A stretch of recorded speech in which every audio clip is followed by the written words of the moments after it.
Un PDG millionnaire épouse une femme sans abri après avoir perdu un pari. Mais le jour du mariage, elle choque tout le monde en révélant.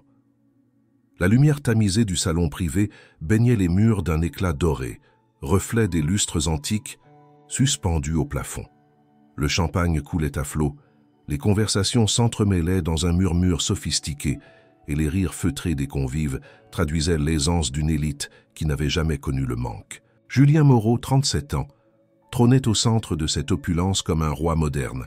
PDG de Nexora, une start-up de technologie financière désormais évaluée à plusieurs centaines de millions d'euros, il incarnait le succès à la parisienne, costume taillé sur mesure, montre suisse au poignet, et un sourire qui oscillait entre charme et condescendance. Ce soir-là, dans le penthouse d'un hôtel particulier du 8e arrondissement, Julien célébrait la clôture d'un contrat international avec un fonds d'investissement de Dubaï. Autour de lui, des associés, des mannequins, quelques célébrités locales et des anciens camarades d'université. Parmi eux, Damien et Clément, deux amis de longue date, également devenus entrepreneurs à succès, mais toujours légèrement dans l'ombre de Julien.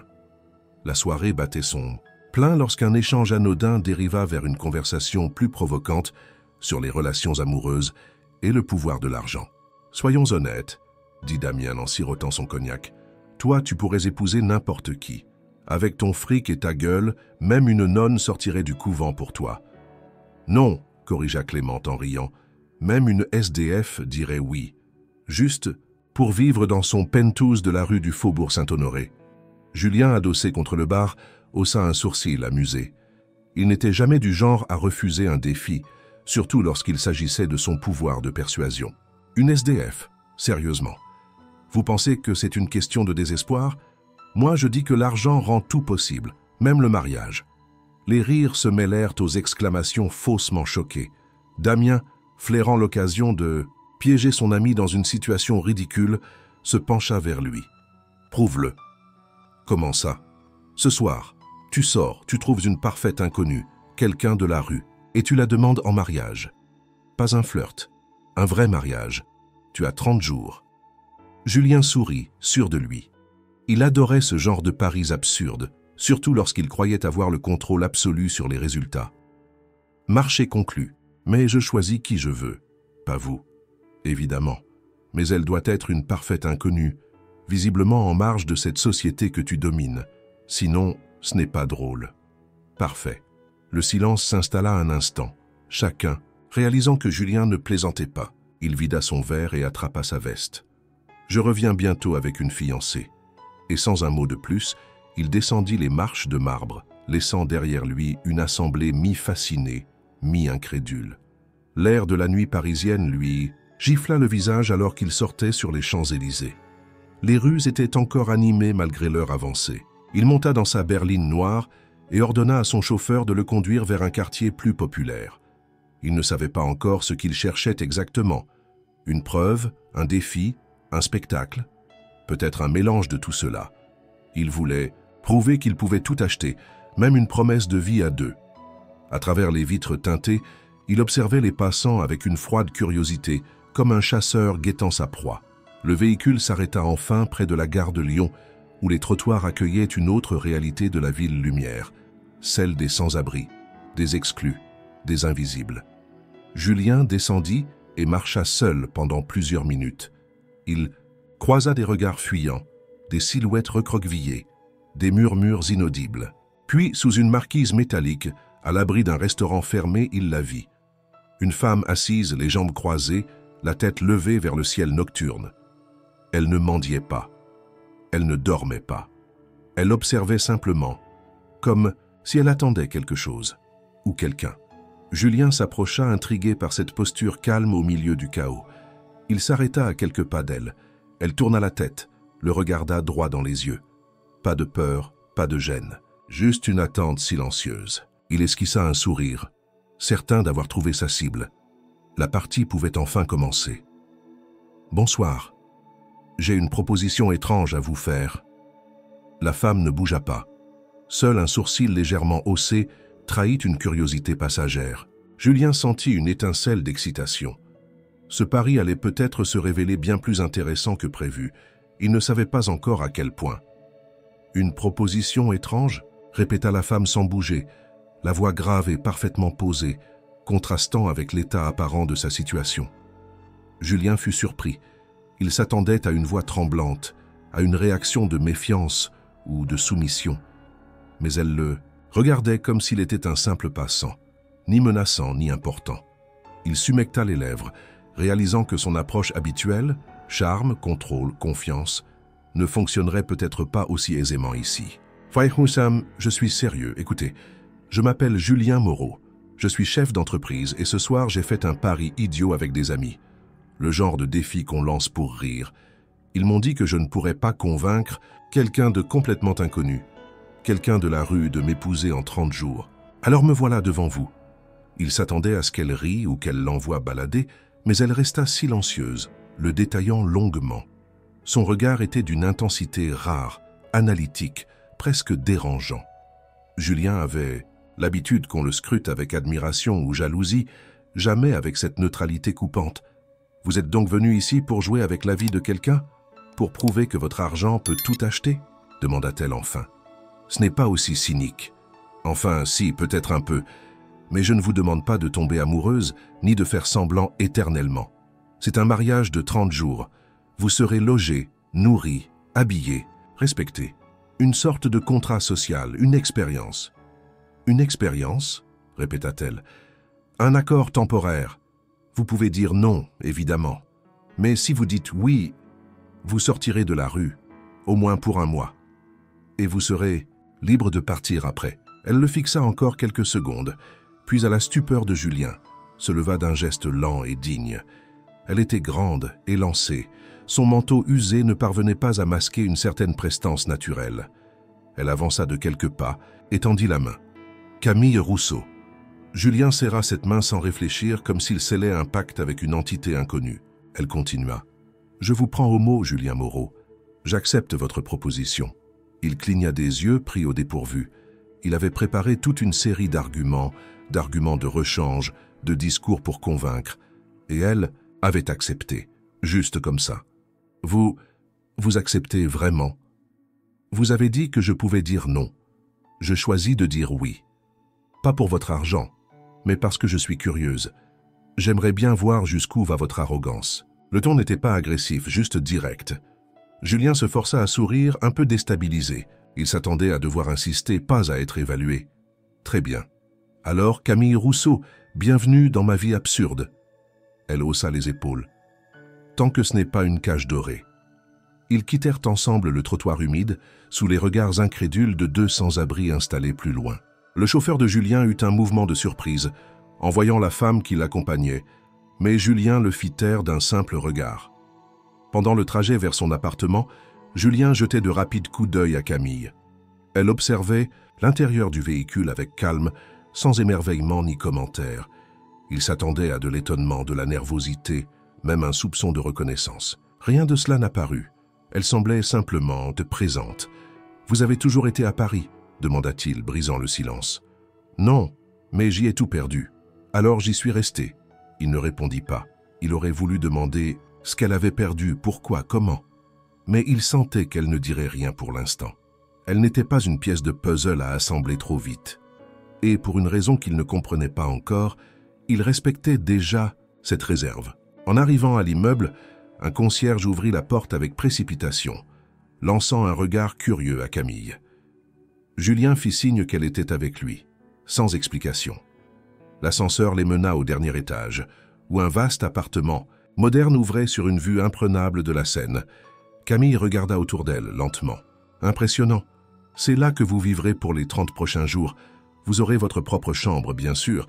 Demain, une styliste viendra vous voir, ainsi qu'une coach en images, si vous le permettez. Et si je ne permets pas, vous serez toujours libre de partir. Il n'y a pas de chaînes ici. » Elle hocha la tête, puis retira son manteau et le posa soigneusement sur le dossier d'un fauteuil en cuir blanc.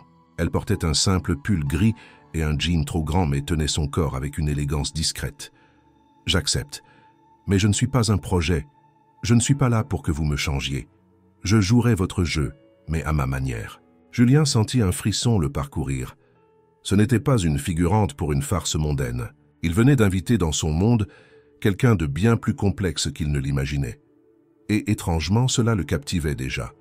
Le lendemain matin, Paris s'éveillait lentement, sous un ciel laiteux.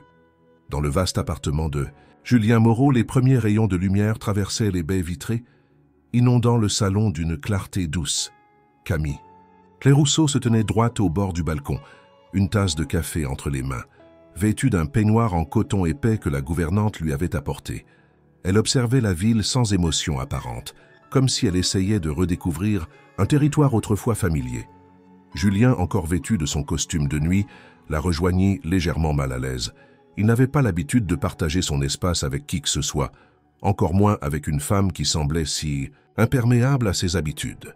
Il portait une tablette numérique sous le bras. « J'ai fait rédiger un contrat », dit-il sans détour. Camille le regarda sans surprise. Évidemment. Ils s'installèrent à la table de la salle à manger. Julien déroula le document. Le contrat était clair.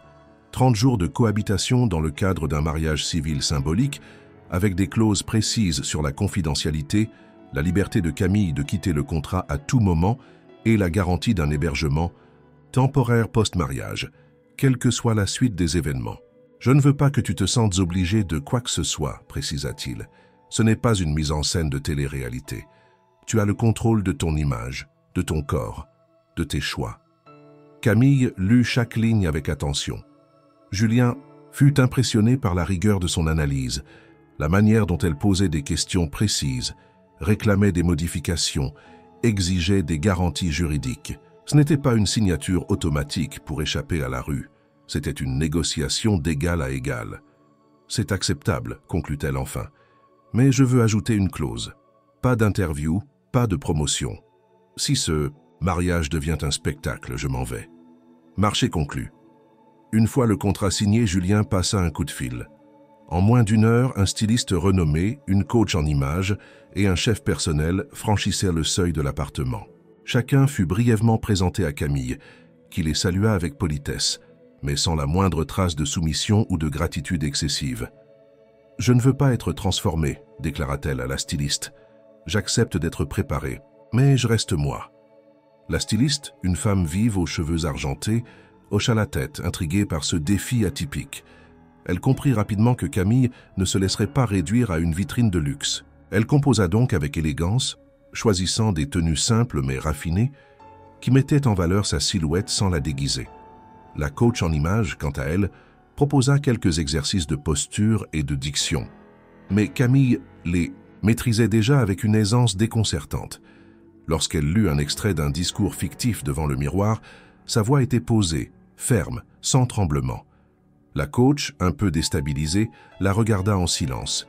« Tu as déjà fait du théâtre ?»« Non, j'ai étudié les sciences économiques, mais j'ai appris à parler pour me défendre. » Pendant les jours suivants, l'appartement se transforma en une ruche discrète d'activités. Les essayages s'enchaînaient, les réunions logistiques se multipliaient, et Julien observait en retrait. Il ne comprenait pas pourquoi Camille semblait aussi à l'aise dans un monde qui devait lui être étranger. Elle n'était pas impressionnée, encore moins soumise.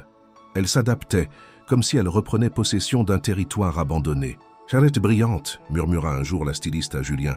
« Et ce n'est pas une question d'éducation, c'est inné. » Elle lit une pièce comme un chef d'orchestre. Julien acquiesça sans répondre. Lui-même commençait à sentir une tension étrange se développer en lui. Ce qui avait commencé comme une farce, un caprice, prenait une tournure inattendue. Camille ne jouait pas le rôle de la victime secourue. Elle ne jouait aucun rôle en réalité. Elle était là, pleinement, et refusait d'être définie par son passé visible. Le personnel, d'abord méfiant, avait fini par l'accepter. La gouvernante la respectait. Le chauffeur lui ouvrait la porte sans condescendance, et même le chef la consultait sur les menus. Elle ne demandait rien, mais sa présence imposait naturellement un certain ordre. Julien, lui, se découvrait étrange spectateur de sa propre initiative. Il passait moins de temps au bureau, plus de temps à observer Camille. Parfois, il tentait une conversation légère, une plaisanterie. Elle répondait toujours avec franchise, mais sans s'offrir. Elle restait un mystère. « Pourquoi avez-vous accepté, vraiment ?» lui demanda-t-il un soir, alors qu'il dînait, en silence. « Vous avez dit que je pouvais dire non. J'ai dit oui parce que j'avais envie de changer de décor. Par curiosité, peut-être pour me rappeler qui j'étais. Et vous vous souvenez? Camille le regarda longuement, avant de répondre. Je commence. Julien ne répondit pas. Il sentit seulement que cette femme, qu'il avait sortie de la rue sur un pari, venait en réalité de le sortir, lui, d'un monde bien plus étroit qu'il ne l'avait imaginé. Dans les étages supérieurs de la tour Nexora, située en plein cœur du quartier d'affaires de la Défense, les bureaux vitrés reflétaient l'agitation feutrée d'un monde où l'apparence et l'efficacité étaient reines. Julien Moreau, d'habitude omniprésent et acclamé pour sa vision, commençait à être l'objet de murmures. Les réunions avec les investisseurs s'étaient récemment teintées d'impatience et certains membres du conseil d'administration évoquaient à demi-mot la possibilité d'un changement de direction. Le PDG, autrefois intouchable, semblait perdre pied. Tout avait commencé dès que les premières rumeurs sur son étrange pari avaient filtré hors du cercle privé. Même sans confirmation publique, les spéculations allèrent bon train. Un CEO sur le point d'épouser une sans-abri, une histoire digne des tabloïds, mais aussi une alerte rouge pour les actionnaires. Ce n'est pas seulement de l'image. Julien, lança gravement Alain Dufresne, président du conseil d'administration. C'est de la crédibilité. Tu diriges une entreprise valorisée à plus de 500 millions d'euros. Tu ne peux pas faire de ta vie personnelle un cirque.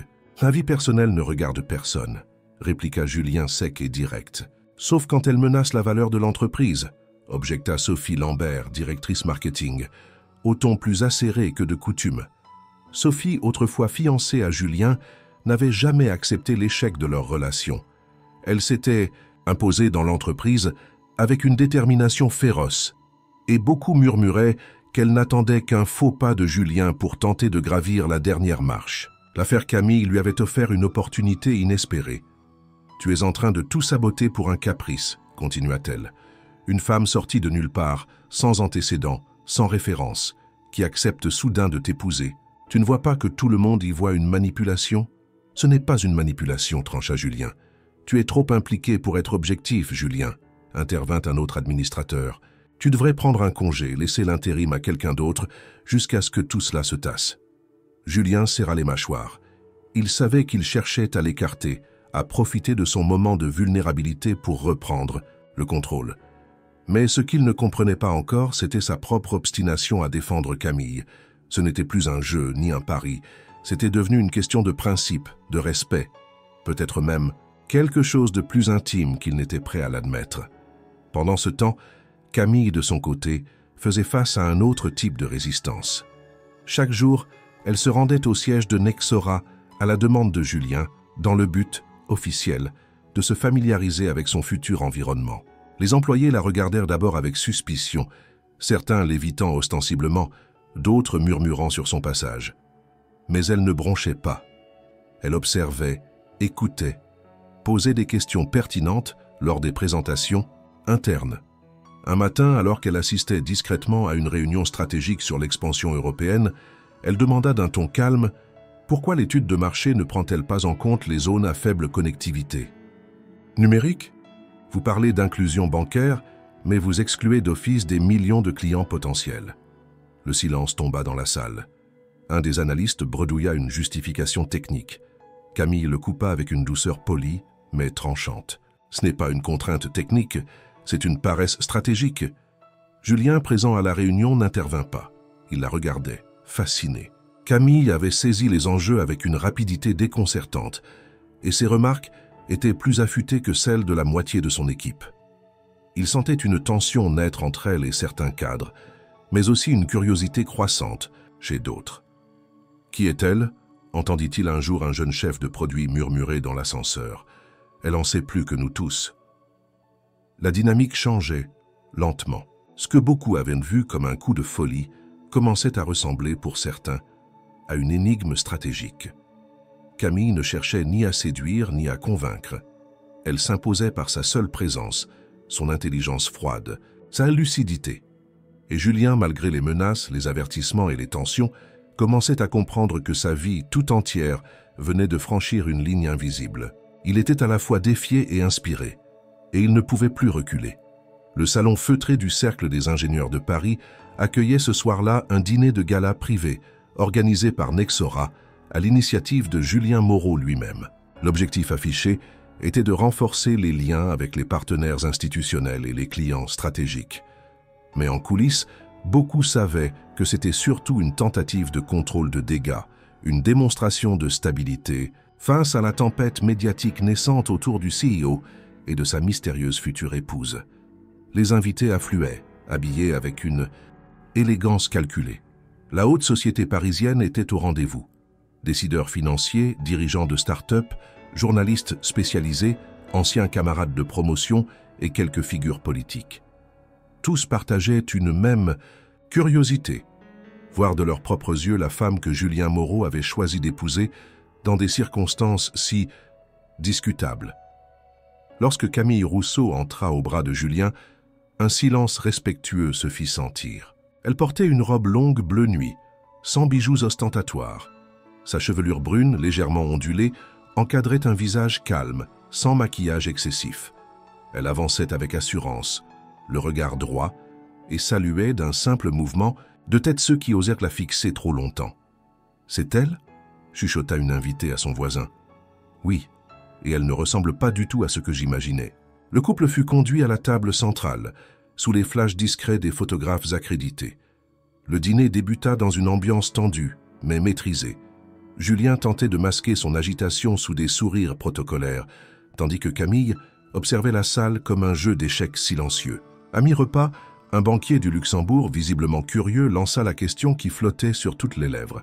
« Et vous, mademoiselle Rousseau, de quel monde venez-vous » Camille posa calmement sa fourchette, essuya ses lèvres et répondit avec une simplicité déroutante. « J'ai grandi à Dijon. J'ai étudié à l'université Panthéon-Sorbonne en économie. La même que Julien, d'ailleurs. » Le murmure fut immédiat. Julien releva la tête, surpris.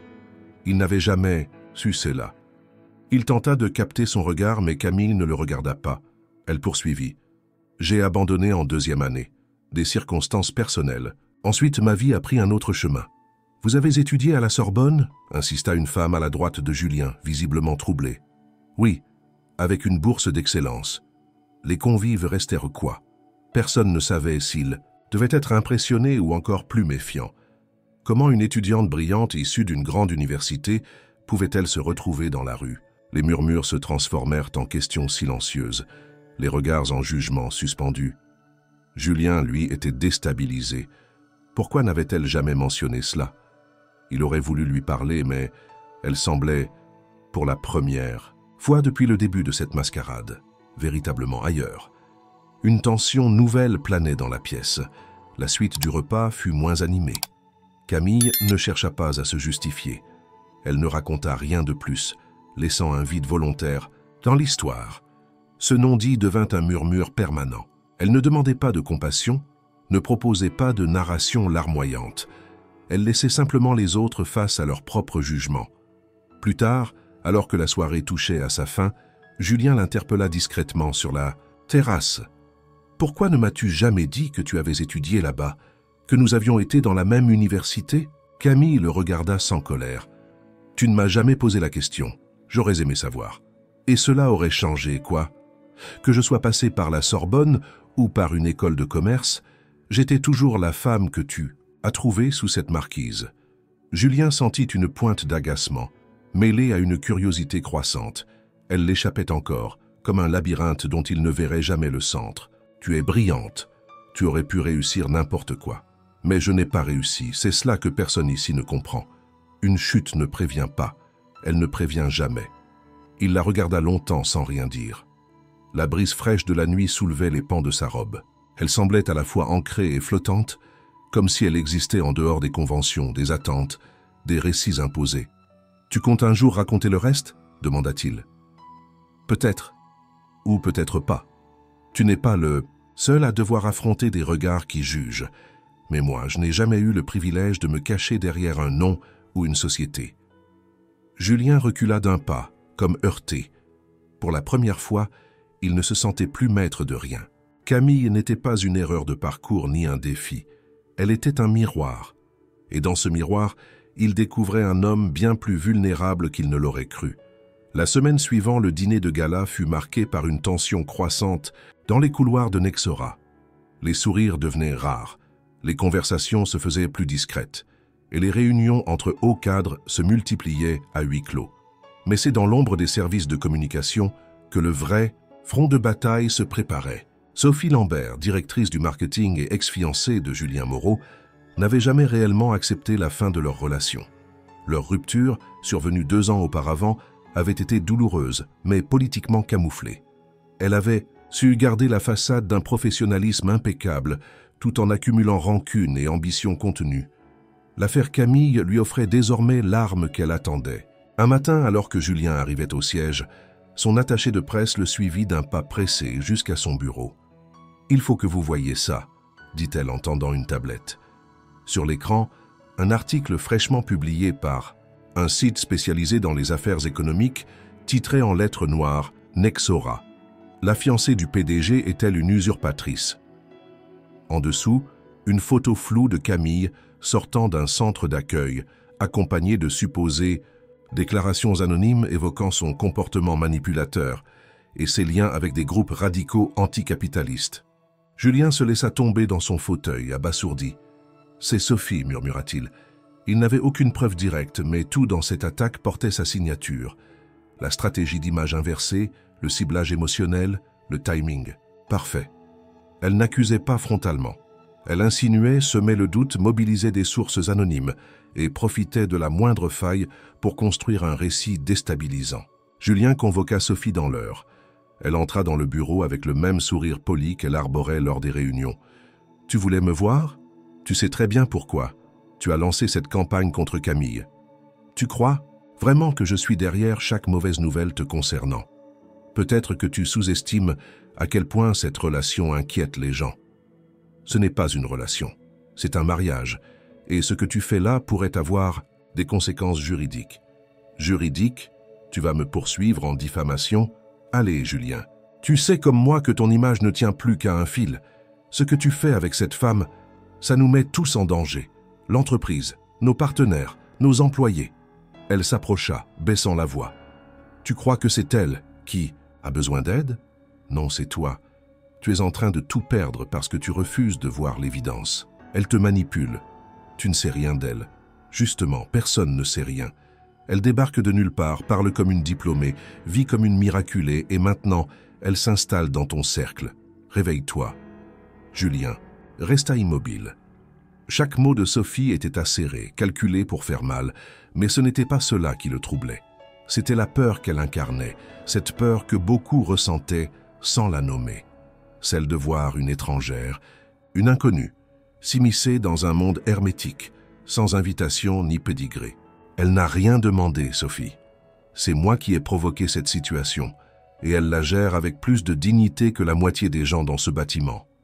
Sophie le regarda avec une lueur de colère froide. « Alors tu vas tomber avec elle, et moi je ne te suivrai pas cette fois. » Elle quitta le bureau sans un mot de plus. Julien ferma les yeux quelques secondes, puis appela immédiatement Camille. Elle arriva 1 heure plus tard, vêtue sobrement, son regard plus dur qu'à l'accoutumée. « Je suis au courant, dit-elle avant qu'il n'ouvre la bouche. « Je suis désolée, Camille. »« Ne le sois pas, je savais que ça viendrait. Mais je ne pensais pas que ça viendrait de si près. Ce n'est que le début. Ils vont s'acharner, ils veulent me faire tomber, et ils te prendront pour cible jusqu'à ce que tu partes. Alors je ne partirai pas. » Julien releva la tête, surpris. Elle poursuivit. « Ce n'est pas une déclaration d'amour, c'est une décision logique. Je suis venu ici sur un pari, mais je suis resté par choix. Je ne suis pas ton trophée. Je ne suis pas ton erreur. Je suis Camille Rousseau et je ne me laisse pas effacer. » Il la regarda longtemps, comme s'il la voyait pour la première fois. Pas la femme mystérieuse de la rue, pas l'énigme cultivée, mais quelqu'un de plus simple et plus terrible, une femme libre. Et à cet instant, il comprit que le véritable pouvoir n'était pas dans les conseils d'administration ou les contrats à 7 chiffres, mais dans cette capacité, rare, de rester soi-même quand tout s'effondre autour. Il ne savait pas encore comment ils affronteraient ce qui venait, mais il savait une chose, il ne la laisserait pas tomber. Les jours suivants furent d'un calme trompeur, comme la surface d'un lac avant la tempête. Dans les bureaux de Nexora, les tensions se muaient en prudence. Le scandale alimenté par la campagne anonyme contre Camille s'était peu à peu estompé faute de preuves tangibles. Pourtant, les regards restaient lourds de suspicion, les sourires empreints de condescendance, comme si l'entreprise tout entière retenait son souffle, attendant l'échec inévitable. Camille, elle, avançait dans cette atmosphère figée avec une sérénité qui déroutait même ses détracteurs. Elle continuait à assister aux réunions internes, sans s'imposer mais sans s'effacer non plus. Elle posait les bonnes questions, apportait parfois une analyse brève mais précise, sans jamais chercher à impressionner. Sa présence venait peu à peu tolérée puis acceptée, et enfin recherchée, notamment par les jeunes recrues, fascinés par sa lucidité et sa franchise. Un jour, Julien la trouva assise dans une petite salle de brainstorming, discutant avec 2 stagiaires. Elle ne donnait pas de leçons. Elle écoutait, commentait, orientait. Lorsqu'il entra, elle lui lança un regard rapide, ni distant ni intime, juste neutre. « Tu t'intègres à l'équipe » demanda-t-il en souriant. « Je ne m'intègre pas » répondit-elle. « Je m'informe. Il faut comprendre l'édifice avant de choisir si on veut y vivre. » Julien s'adossa au mur, croisant les bras. « Tu comptes y vivre ici ?» Camille le fixa un instant. « Je ne compte jamais rien. Je reste tant que cela fait sens. » Il ne répondit pas. Il savait déjà que cette femme n'entrerait jamais dans une case prévisible. Et pourtant, chaque jour passé à ses côtés l'éloignait un peu plus du cynisme qui avait guidé sa vie jusqu'alors. De retour à l'appartement, l'atmosphère avait également changé. Camille avait pris possession de l'espace, non par des objets ou des gestes, mais par sa seule constance. Elle faisait le ménage dans la cuisine sans qu'on le lui demande, plaçait des livres sur les étagères et transformait la terrasse en petit coin de lecture. Rien d'envahissant. Tout discret, mais irrévocable. Elle ne s'installait pas comme une invitée. Elle vivait. Julien, lui, se surprenait à rentrer plus tôt, à chercher sa compagnie. Il appréciait leur silence commun, leurs échanges rares mais denses. Un soir, il tenta de lui offrir une montre de luxe, un modèle rare qu'il avait fait graver à son nom. Elle le remercia poliment, puis refusa. « Je ne suis pas à vendre, Julien. Pas même pour toi. » Il avait souri, vaguement honteux. Elle ne disait jamais cela avec agressivité, mais toujours avec une clarté désarmante. « Tu as peur que je te manipule ?» avait-il fini par lui demander. « Non, je crains que tu crois devoir me récompenser pour quelque chose que je ne te dois pas. Alors pourquoi restes-tu » ? Parce que je suis libre de partir, c'était cette liberté qu'il admirait en elle. Ce détachement vis-à-vis du luxe, de l'apparence, de la reconnaissance. Elle ne cherchait pas à plaire ni à prouver. Elle avançait avec une conscience aiguë de sa valeur, de ses limites, de ses choix. Et Julien, qui avait bâti sa vie sur le contrôle, se découvrait attiré par ce qu'il ne pouvait maîtriser. Le mariage approchait. Moins de 2 semaines les séparaient de la date fixée. L'équipe de communication de Nexora avait recommandé de garder l'événement discret, voire d'y renoncer. Les actionnaires restaient inquiets, mais ne pouvaient rien contre la volonté de Julien, qui possédait encore la majorité des droits de vote. Il refusa les sponsors, les photographes, les interviews. Il voulait que ce jour ne soit pas une vitrine, mais un instant vrai, aussi absurde fût-il aux yeux du monde. Camille, fidèle à elle-même, ne manifesta aucune nervosité. Elle assistait aux répétitions de la cérémonie civile sans commenter, signait les papiers préparatoires avec rigueur et ne demandait rien sur le programme ou les invités. « Tu ne poses jamais de questions », observa Julien. « Parce que je n'attends rien, répondit-elle, et si j'annulais tout demain, je rentrerais à la gare comme si de rien n'était. Tu n'as aucun attachement à ce qu'on construit. » Elle le regarda longuement puis dit « Ce n'est pas que je n'ai pas d'attachement, c'est que je n'ai pas besoin d'un futur hypothétique pour vivre ce qui se passe maintenant. » Il comprit alors que Camille était dans une autre temporalité. Elle vivait le présent avec une intensité tranquille, refusant les promesses, les illusions, les projections.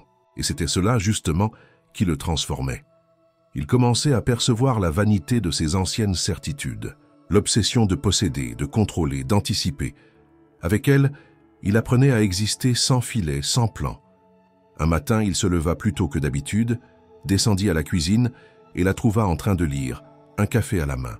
« Tu dors presque jamais, remarqua-t-il. On dort peu quand on n'a jamais eu de toi. Le corps garde la mémoire. » Il s'approcha, s'assit face à elle. « Tu crois que j'ai changé ?» Elle réfléchit un instant. « Tu as commencé. À voir, c'est déjà immense. » Il sourit sincèrement. Pour la première fois depuis des années, il n'avait plus envie d'impressionner.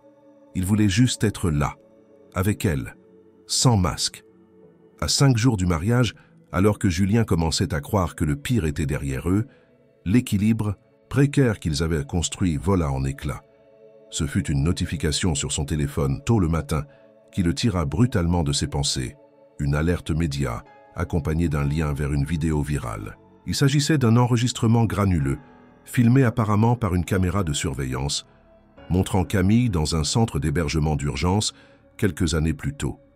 On l'y voyait, amaigrie, en vêtements déchirés, élevant la voix contre 2 policiers municipaux. Les mots étaient clairs, sa colère vive et le contexte flou. Le titre de la publication qui circulait sur toutes les plateformes sociales était implacable. La future épouse du PDG de Nexora insulte les forces de l'ordre. Qui est vraiment Camille Rousseau? En moins d'1 heure, le sujet faisait le tour des médias en ligne, repris, commenté, interprété. Certains dénonçaient l'indécence de la réaction de Camille. D'autres y voyaient une preuve de son instabilité. Les chaînes d'information s'emparèrent du sujet. Des experts furent invités à débattre du risque réputationnel pour une entreprise cotée ayant à sa tête un dirigeant aussi imprévisible. Julien, abasourdi, tenta de contacter Camille, qui avait quitté l'appartement tôt ce matin-là pour se rendre à la mairie en vue d'une réunion logistique. Lorsqu'il la retrouva, elle avait déjà vu la vidéo. « Ils ont fouillé profond », dit-elle sans détour, le visage fermé. « C'était quand ?»« 3 ans, j'étais dans un centre saturé. Ils voulaient déplacer tout le monde, sans explication, et il faisait moins de 2 degrés dehors. Une femme avait fait un malaise. J'ai élevé la voix, j'ai été filmé, et voilà. Tu n'as jamais mentionné ça. Parce que ce n'était pas important. Pas pour nous. » Julien prit une grande inspiration. Il voyait déjà les conséquences se dessiner. Les investisseurs paniqués, les avocats qui appellent, le service de communication qui s'agite, et surtout le conseil d'administration qui n'attendait qu'une étincelle pour faire tomber le couperet. Ils vont s'en servir, Camille. Ils vont exiger que j'annule le mariage. Et tu vas faire quoi? La question était simple, sans reproche, sans provocation. Mais Julien sentit le poids immense qu'elle contenait. Il ne répondit pas immédiatement. Dans les heures qui suivirent, le téléphone ne cessa de sonner. Damien, son ami et associé, lui parla avec franchise. « Tu dois comprendre que la boîte est en jeu. On a reçu 3 lettres de désengagement provisoire. Et si tu insistes, tu perds tout. Des millions, Julien, des années de travail. » Julien, silencieux, écouta sans commenter. Il sentait le dilemme l'écraser. D'un côté, son empire, sa carrière, sa réputation. De l'autre, une femme qu'il avait rencontrée par jeu, mais qui, sans rien demander, avait transformé sa perception du monde et de lui-même. En fin d'après-midi, il convoqua une réunion extraordinaire avec le conseil d'administration. Autour de la table, les visages étaient fermés, les regards durs. Sophie, bien sûr, menait l'offensive. « Tu mets en péril l'avenir de Nexora », dit-elle froidement. « Cette vidéo est la preuve que cette femme est instable. Tu dois agir. »« J'agirai », répondit-il calmement. « Mais pas dans le sens que... Vous croyez ? Tu ne vas quand même pas maintenir ce mariage ?» demanda Alain Dufresne, incrédule. Julien se leva, parcourant la pièce du regard. « Ce mariage aura lieu. Et si cela doit me coûter ma position ici, alors soit. » Un silence. De plomb tomba. Julien continua. « J'ai dirigé cette entreprise depuis le premier jour. J'ai sacrifié ma vie privée, ma santé, parfois mon intégrité, pour la voir grandir. Mais je ne sacrifierai pas une femme droite et digne à vos fantasmes de contrôle. Pas cette fois. » Il quitta la salle sans attendre de réponse. De retour. Chez lui, il trouva Camille dans la bibliothèque, assise en tailleur, les mains croisées sur les genoux. « Tu es en train de tout perdre, dit-elle doucement. « Non, je suis en train de choisir ce que je veux vraiment garder. » Elle ne répondit pas tout de suite. Puis elle se leva, s'approcha et lui tendit une feuille. « Qu'est-ce que c'est ? » ?»« Ma lettre de retrait du contrat. Si tu la signes, tu me libères de l'accord. Tu peux dire à la presse que c'est moi qui ai fui, que tu as été trahi. Tu sauves ton poste, ta réputation, et tu continues ta vie comme avant. » Julien fixa la feuille, puis la posa sur la table sans la lire. « Tu crois encore que c'est un jeu, Camille. Mais moi, je n'y joue plus. » Il s'approcha, prit sa main et la serra sans trembler. « On se marie dans 5 jours, et je compte bien tenir ma parole. Pas pour un pari, pour moi, pour toi, pour ce qu'on devient. » Elle le regarda, une lueur fugace dans les yeux. puis elle acquiesça d'un simple signe de tête. Alors on continue. Et dans ce silence partagé, alors que tout menaçait de s'écrouler autour d'eux, Julien comprit que c'était là, précisément là, que naissaient les décisions qui changent une vie. Les jours qui suivirent furent marqués par une accalmie apparente, mais sous la surface, Julien n'avait pas trouvé le repos. Le scandale s'était calmé, l'actualité ayant déjà trouvé d'autres cibles plus brûlantes à mettre en lumière, mais il savait que les blessures étaient encore ouvertes. Les actionnaires restaient prudents, les analystes financiers attendaient la prochaine secousse, et dans les coulisses, les opposants à son leadership contint, joignant à tisser leurs filets. Julien, cependant, avait décidé de se tourner vers une autre quête, comprendre enfin qui était Camille Rousseau, au-delà de tout ce qu'elle avait bien voulu révéler. Ce n'était plus de la méfiance. C'était un besoin viscéral de relier les points, de connaître le fil invisible qui reliait son passé à leur présent. Il contacta discrètement un ancien camarade de la Sorbonne, aujourd'hui archiviste pour l'université. Ce dernier, intrigué, accepta de fouiller les dossiers de l'époque. 3 jours avant le mariage, Julien reçut un dossier numérique contenant les relevés universitaires de Camille. Il resta longtemps à fixer l'écran. Camille Rousseau y apparaissait comme l'une des meilleures étudiantes de sa promotion en économie. Bourse de mérite, participation active à des colloques de recherche, mention très bien dans tous les modules. Elle était de toute évidence une étoile montante du monde académique, mais ce qui le frappa le plus, ce fut la soudaine disparition de toute trace d'elle à la fin de la 2e année. Aucune note, aucun transfert, aucune demande d'interruption officielle, rien. Comme si elle s'était évaporée. Julien fit défiler les documents encore et encore, jusqu'à ce qu'un nom attire son attention. Celui de son ancien professeur de macroéconomie, Michel Lefebvre. Un homme respecté, alors proche du conseil scientifique de l'université. Julien se souvint vaguement de l'avoir croisé plusieurs fois à l'époque, mais ne l'avait jamais considéré comme autre chose qu'un universitaire brillant. Soudainement, un doute germa en lui. Il appela son contact et demanda s'il pouvait vérifier les travaux publiés par Lefebvre l'année suivant la disparition de Camille. Le résultat fut immédiat et glaçant. L'article phare de Lefebvre, couronné par plusieurs distinctions et devenu une référence académique, portait exactement sur un sujet que Camille lui avait un jour mentionné lors de leur premier échange. L'optimisation fiscale appliquée au circuit parallèle de l'économie sociale. Julien se souvenait de sa fascination à l'époque, lorsqu'elle lui en avait parlé brièvement, presque par accident. Il compara les 2 textes. Le vocabulaire, la structure des idées, même certaines formules, tout concordait. Lefebvre avait volé son travail. Camille avait été trahie, humiliée, effacée. Julien sentit la colère monter en lui. Ce n'était pas seulement une trahison académique, c'était une mise à mort intellectuelle, une violence silencieuse mais destructrice. Il comprenait maintenant pourquoi Camille avait disparu sans bruit, pourquoi elle refusait de parler de son passé. Elle avait été dépossédée non seulement de ses droits, mais de son avenir. Il n'attendit pas. Il se rendit dans le bureau de son avocat personnel et fit rassembler toutes les preuves. Son instinct de stratège revenait, non plus pour sauver sa réputation, mais pour défendre Camille, pour lui rendre ce qu'on lui avait volé. Il savait qu'il ne pourrait pas réparer les années perdues, mais il pouvait au moins faire éclater la vérité. Le soir, de retour à l'appartement, il trouva Camille dans la cuisine, un livre ouvert devant elle, une tasse de thé à la main. Elle leva les yeux, attentive. « J'ai trouvé ce qui t'est arrivé », dit-il doucement. Elle ne répondit pas, il continua. « Lefebvre, il t'a volé ton travail, n'est-ce pas ?» Elle ferma le livre lentement, posa la tasse et hocha la tête. « Il m'a proposé de coécrire un article, puis m'a accusé de plagiat devant le comité. Je n'ai jamais eu l'occasion de me défendre. Personne ne m'a cru. Et quand on vous accuse de fraude à 20 ans, même vos amis vous fuient. J'ai quitté la fac sans un mot. Et le reste, tu connais. » Julien s'assit en face d'elle. « Pourquoi ne me l'as-tu jamais dit ? Parce que je ne voulais pas que tu m'aimes par pitié. Ce n'est pas de la pitié, Camille, c'est de la rage, de l'admiration même. Tu aurais pu tout dire pour redorer ton image. Tu ne l'as pas fait. Tu as préféré qu'on te juge pour ce qu'il croyait que tu étais. J'ai préféré le silence à la justification, parce qu'il ne l'aurait pas écouté. Il voulait déjà une coupable.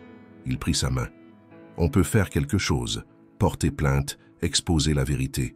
Je peux mobiliser des juristes, contacter les médias. » Elle le regarda, longtemps. Tu veux te battre pour moi? Non, je veux me battre avec toi.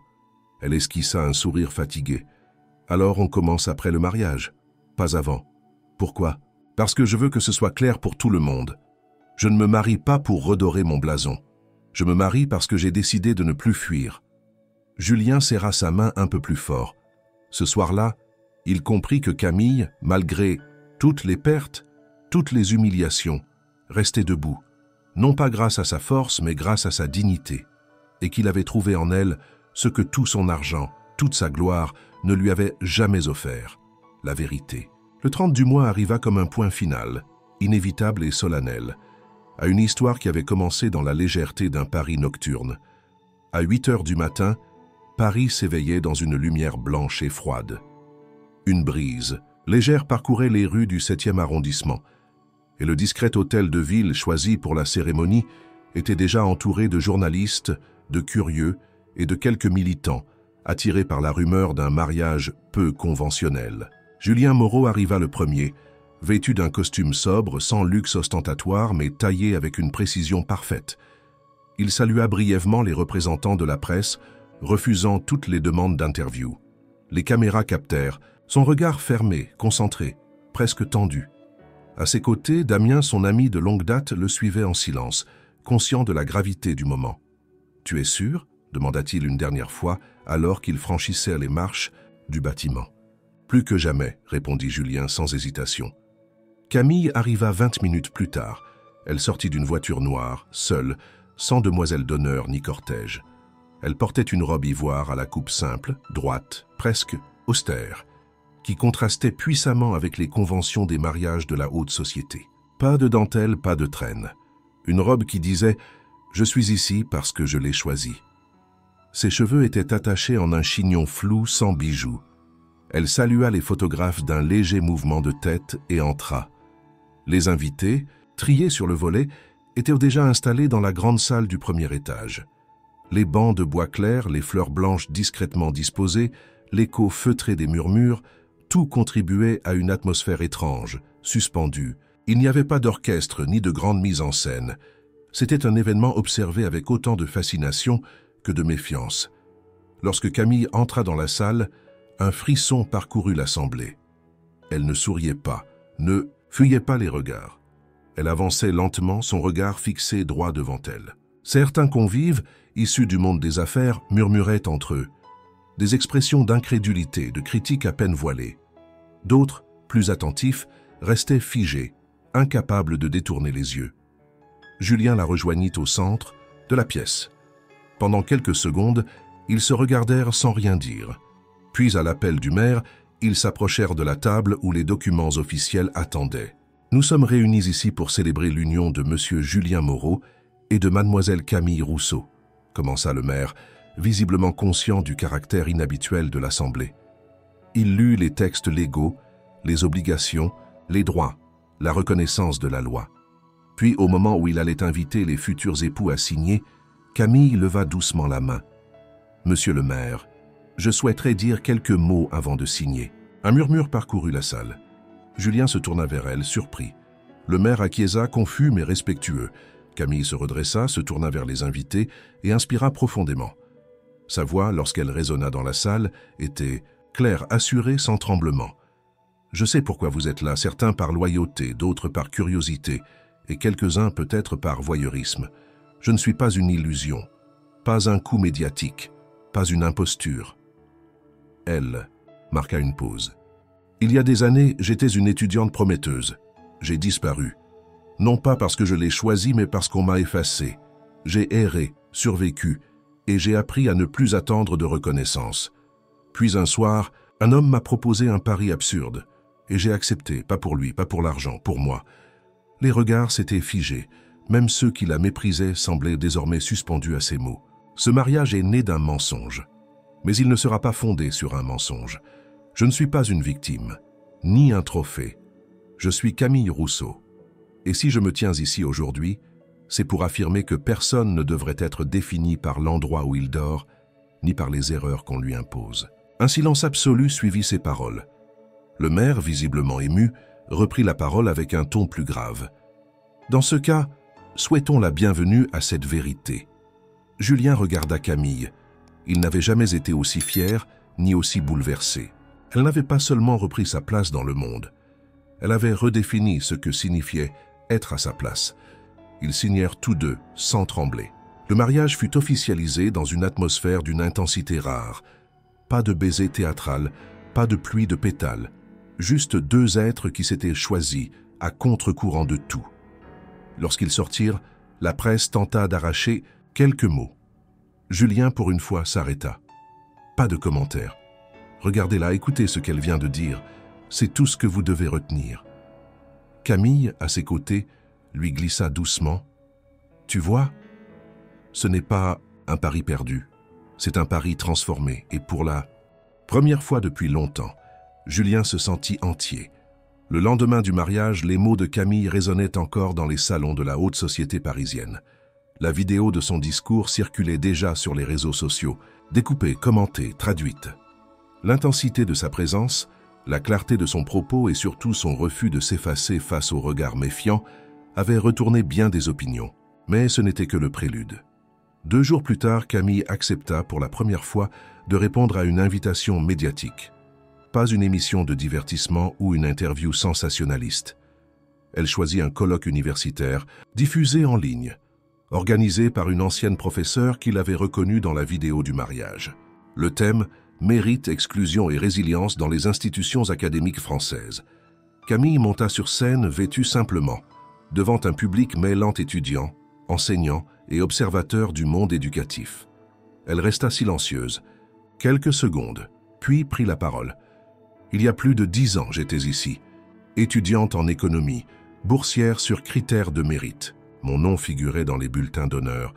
Mon travail était reconnu, jusqu'à ce qu'un jour je sois convoqué pour une accusation que je n'avais jamais imaginée. Elle inspira profondément, mais sa voix resta stable. Mon propre directeur de mémoire, un homme réputé et respecté, m'a accusé d'avoir plagié un travail que je lui avais soumis moi-même.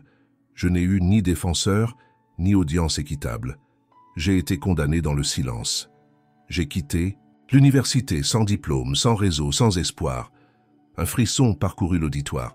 Certains baissèrent les yeux, d'autres enregistraient déjà. J'ai passé des années à survivre, pas à vivre.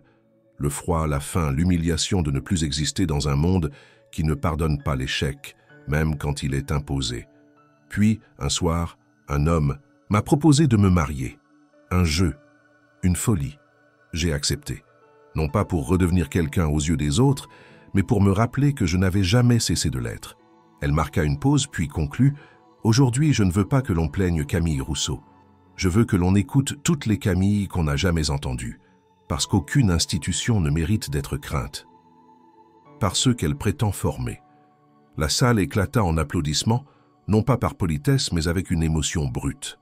Dans les heures qui suivirent, des hashtags apparaissaient sur les réseaux sociaux. « Je suis Camille »,« Jessie Camille parle », écoutez-les silencieuses. L'impact fut immédiat. Des anciens élèves commencèrent à témoigner. D'autres dénoncèrent des pratiques similaires dans d'autres universités. L'affaire Camille Rousseau devenait une onde de choc pour le monde académique français. Julien, pendant ce temps, recevait appel sur appel. Des journalistes, des ONG, des personnalités politiques cherchaient à comprendre qui était réellement sa femme. Il répondit à tous la même chose. « Elle est celle que vous n'avez jamais regardée. » Mais les répercussions ne s'arrêtèrent pas là. Le conseil d'administration de Nexora, face à l'explosion médiatique, convoqua Julien. Cette fois, ce n'était pas pour le réprimander, mais pour lui proposer un choix, se retirer temporairement pour protéger l'entreprise ou affronter un vote de confiance en assemblée générale. Julien calmement choisit la seconde option. Lors de l'assemblée, devant actionnaires, employés et analystes, il prit la parole. « J'ai fait un pari, pas sur une femme, sur l'idée qu'on peut encore faire ce qui est juste même si cela coûte cher.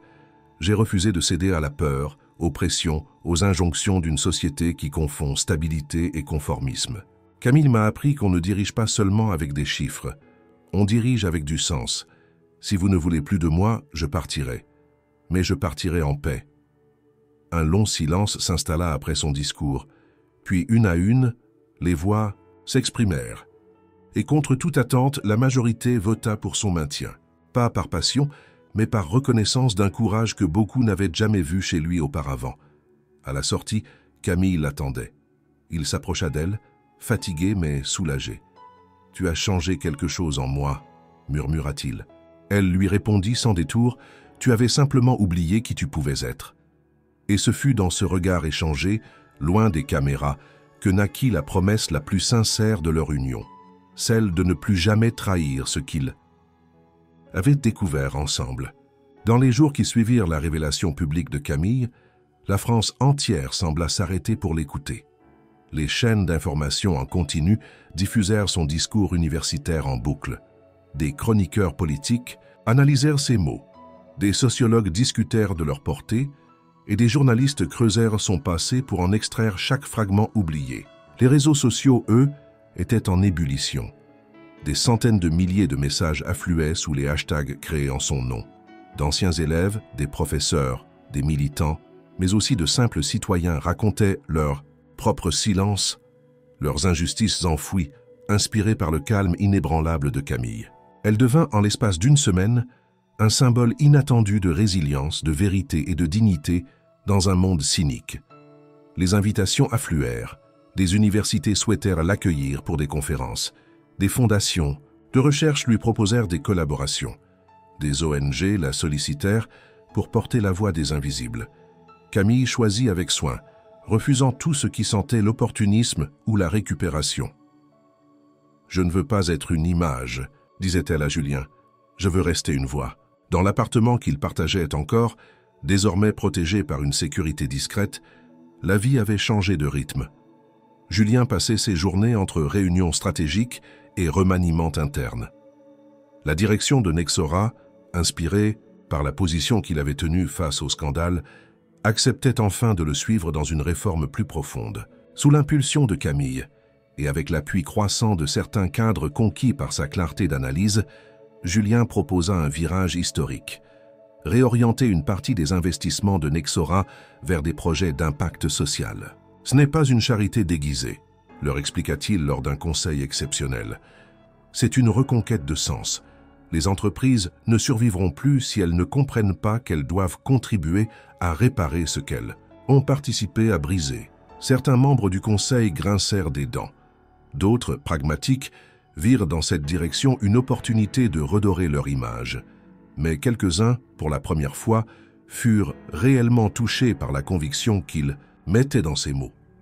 Julien, autrefois symbole de l'arrogance financière parisienne, devenait lentement le visage d'un nouveau type de leadership, non plus vertical et dominateur, mais conscient, enraciné, responsable. Et dans toutes ses présentations, tous ses discours, il ne cessait de rappeler l'origine de ce basculement. J'ai été changé non par une crise, mais par une rencontre. Camille ne m'a pas sauvé. Elle m'a montré ce que je refusais de voir. La presse internationale s'en mêla. Des magazines économiques titrèrent « Quand l'éthique épouse le capital ». Des journaux de société parlèrent de l'effet Rousseau, en référence à la manière dont Camille avait déclenché un débat profond sur la réhabilitation, la dignité humaine et le potentiel inexploité de ceux qu'on écarte. Mais tout n'était pas lisse. Julien dut affronter de nouvelles attaques, cette fois venues de l'extérieur, anciens partenaires d'affaires mécontents, concurrents moqueurs, détracteurs convaincus que ce changement n'était qu'une façade stratégique.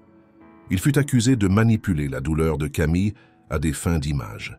Certains articles plus violents insinuaient qu'elle-même avait calculé cette trajectoire dès le début. Camille, face à cette vague, resta silencieuse. Elle refusait les polémiques, les justifications. Elle se contentait d'agir. Lorsqu'un centre d'insertion lui proposa de participer à la création d'un programme éducatif pour adultes, sans domicile fixe, elle accepta. Elle écrivit elle-même les modules, adapta les contenus et participa au premier cours. Ce que j'ai vécu, je ne le souhaite à personne. Mais si je peux en faire un chemin pour d'autres, alors ce ne sera pas perdu. Julien la regardait s'investir avec une admiration muette. Il ne tentait plus de la protéger, ni de la canaliser. Il avait compris que Camille ne voulait ni piédestal, ni cage. Elle voulait un terrain, une cause, une raison. Et maintenant qu'elle les avait, elle devenait inarrêtable. Le couple, loin des projecteurs, adopta un mode de vie discret. Ils vendirent le penthouse du faubourg Saint-Honoré, jugé trop clinquant, et emménagèrent dans un appartement lumineux mais modeste du 11e arrondissement. Un choix que Julien fit sans regret, comme un geste de cohérence. « Je n'ai plus besoin de prouver que je peux tout acheter. Je préfère apprendre à mériter ce que j'ai », dit-il à un journaliste lors d'une rare interview. Dans cette simplicité choisie, il trouvait enfin une forme de paix qu'aucune victoire financière ne lui avait jamais offerte. Et Camille, entre deux réunions d'association, commença à rédiger un essai, non pas une autobiographie, mais un manifeste. Une réflexion sur les mécanismes de l'exclusion, le pouvoir de la parole et la nécessité de redéfinir la réussite. Ils vivaient désormais au croisement de deux mondes, l'un qu'ils avaient quitté, l'autre qu'ils étaient en train d'inventer. Et tout cela à partir d'un pari que personne n'avait pris au sérieux. 6 mois s'étaient écoulés depuis le mariage. L'hiver avait laissé place à un printemps tiède, et avec lui une routine nouvelle s'était installée dans la vie de C, Amile et Julien. Plus de tapis rouge, plus de conférences improvisées, plus de caméras à la sortie de leur immeuble. Le tumulte médiatique s'était estompé, remplacé par une forme de respect discret. Le couple, autrefois au centre de toutes les polémiques, était parvenu à se fondre dans une vie qu'ils avaient choisie et non subie. Leur appartement, situé dans une rue tranquille près du canal Saint-Martin, était modeste, mais chaleureux. Des livres empilés sur les étagères, quelques plantes en pot sur le rebord des fenêtres, un silence habité. Julien travaillait désormais depuis un bureau partagé à quelques rues de là. Il avait laissé les clés de Nexora à une équipe renouvelée, plus jeune, plus diverse, choisissant de rester à distance dans un rôle de mentor et d'ambassadeur de la nouvelle vision sociale qu'il avait initiée. « Je n'ai jamais été aussi libre », dit-il un matin en étendant du linge sur le balcon. « Parce que tu ne cherches plus à tout posséder », répondit Camille en souriant.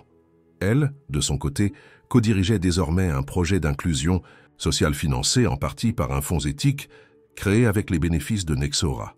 Le programme baptisé Capacité réunissait d'anciens sans-abri, des chômeurs de longue durée et des jeunes sortis du système scolaire.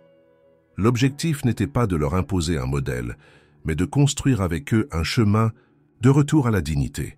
Chaque semaine, Camille animait un atelier sur la parole publique. Elle y apprenait aux participants à prendre la parole, à écrire leur histoire, à affirmer leur légitimité. Elle n'était plus un symbole.